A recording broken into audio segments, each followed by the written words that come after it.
Kabar duka kembali merundung dunia entertain tanah air. Jumat 29 Januari 2021 kemarin, komedian Murphy Sembako meninggal dunia akibat penyakit jantung. Sebelum menghembuskan nafas terakhirnya, almarhum sempat dilarikan ke rumah sakit sekitar 1 minggu yang lalu karena katup jantungnya bocor. Menurut pihak keluarga, Murphy memang telah memiliki riwayat penyakit jantung sejak tahun 2007 silam. Hingga selama 4 bulan terakhir ini, kondisinya pun semakin menurun hingga akhirnya harus kembali menerima perawatan intensif di rumah sakit. Sang anak pun menjelaskan, almarhum sebelumnya telah menjalani tes swab dan dinyatakan negatif dari COVID-19. Maka seperti inilah suasana duka yang terpancar atas kepergian Murphy Sembako.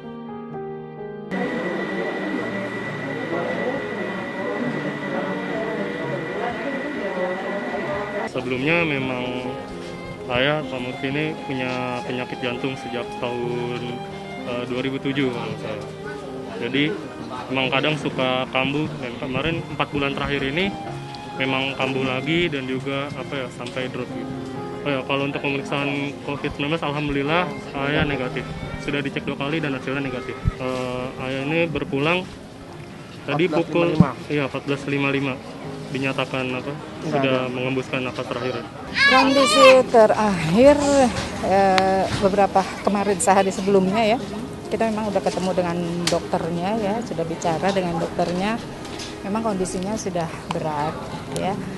Jadi ada kerusakan di beberapa organ penting ya, beberapa organ penting di dalam tubuhnya, antara lain ya jantung, paru-paru, kemudian pencernaannya juga, terakhir ginjalnya juga. Iya, sudah komplikasi karena memang sakitnya sudah lama.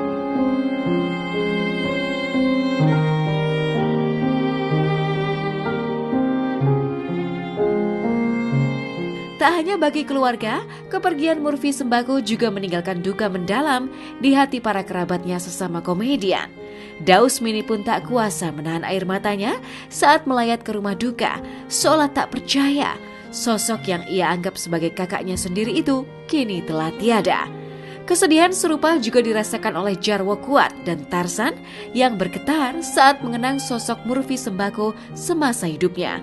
Lantas, benarkah ada hal yang begitu ingin dicapai oleh almarhum sebelum berpulang ke pangkuan Sang Halim?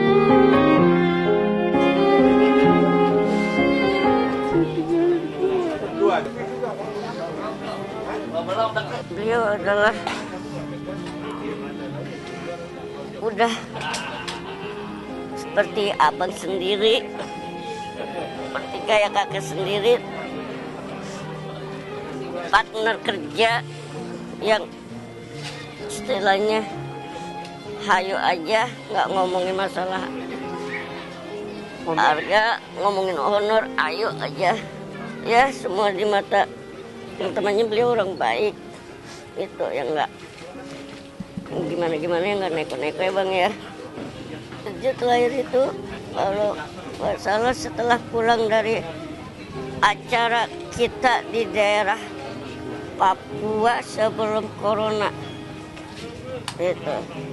Tapi kesini-sininya kita kan masih suka komunikasi, suka nongkrong gitu kan.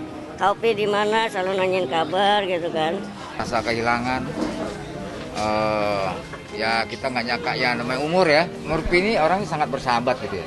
Kalau ketemu sama teman-teman selalu ceria gitu, bercanda gitu. Jadi nggak ada mengeluh dia sakit atau enggaknya, dia nggak pernah gitu, nggak pernah.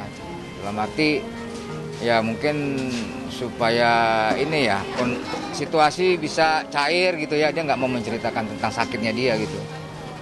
Dan orangnya baik lah. Kita sangat sedih sekali, apalagi memang beritanya itu sakitnya itu udah mondar-mandir masuk rumah sakit. Jadi begitu dapat berita dari grup Paski, kita langsung meluncur ke sini.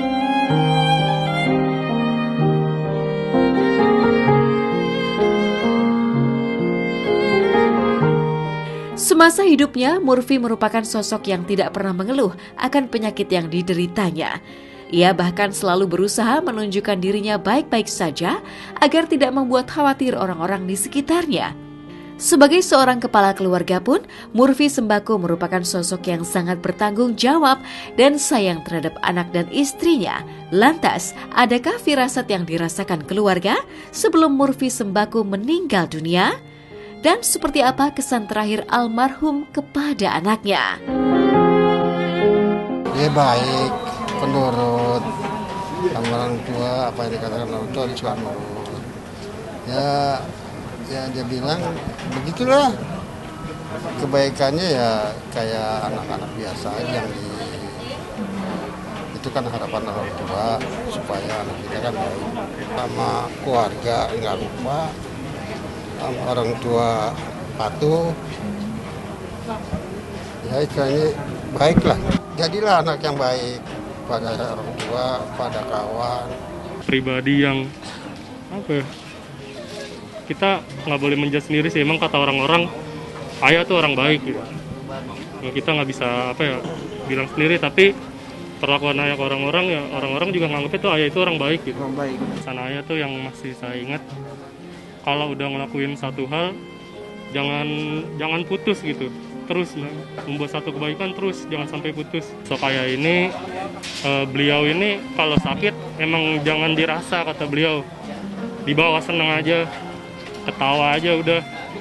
Kemarin pun waktu masih di IGD pun sempat-sempatnya beliau yang lucu gitu. Emang buat supaya kita hatinya tenang gitu, jangan kepikiran, jangan sampai kita stres juga gitu. Pesan terakhir dari ayah sih, jaga kesehatan, rajin olahraga, jangan sampai nanti mendapat penyakit yang sama seperti itu. Jadi ayah wanti-wanti banget, oke jangan ini, jangan itu. Salah satunya juga jangan ngerokok misalkan, berbahaya juga. Ayah sih wanti-wanti seperti itu. Oke, jaga kesehatan, jangan sampai seperti ayah gitu. Karena udah ada contohnya nih, jangan sampai seperti itu.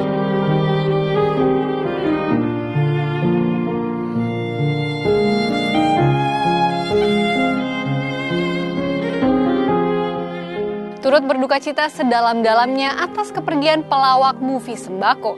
Jagat hiburan kembali kehilangan satu lagi talenta yang gugur. Berbeda dengan jalan cinta rumah tangga muda Stefan William dan Selin Evangelista. Meski sedang ditimpa prahara rumah tangga dan memilih untuk tinggal sendiri-sendiri, kini Stefan bahkan mulai membuat akun sendiri pada sosial media pribadinya. Ada apa dengan Stefan William? Lantas bagaimana pula Rizky Febian menghadapi tuntutan Teddy pasca melakukan pertemuan damai?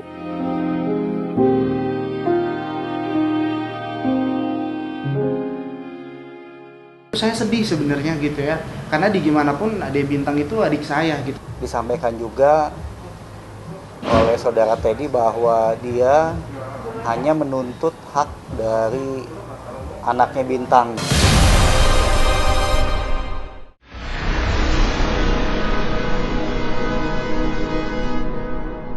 Jadi jangan lupa untuk subscribe Cumi Cumi. Ditekan ya tombol lonceng merahnya.